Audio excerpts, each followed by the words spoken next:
Abbiamo dimostrato che sia le zanzare tigre tanto fastidiose che le nostre normali zanzare, quelle serali, non sono in grado di trasmettere il coronavirus, quindi su questo possiamo stare tranquilli. Parola della direttrice dell'Istituto Zooprofilattico delle Venezie, anticipando importanti punti della ricerca appena ultimata. Lo studio appena concluso, non è ancora pubblicato, ma ha portato a concludere che questo rischio non c'è. Notizie di grande conforto, visto il risvegliarsi dei fastidiosi insetti con l'innalzamento delle temperature di questi giorni.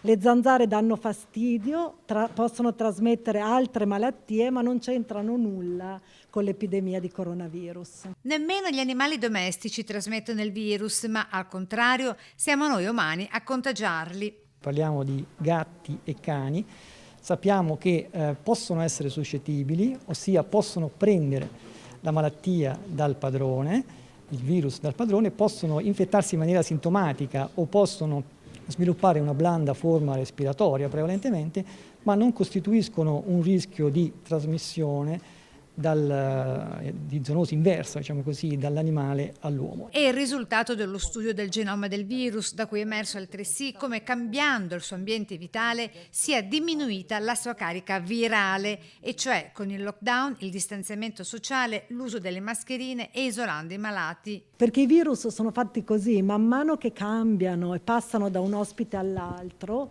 cambiano. Ma ad oggi non abbiamo identificato noi, ma nessun altro gruppo di ricerca a livello mondiale, delle mutazioni che ci possano far dire chiaramente che il virus è diventato più o meno pericoloso. Magari lo vedremo più avanti, ma ad oggi non abbiamo questa informazione.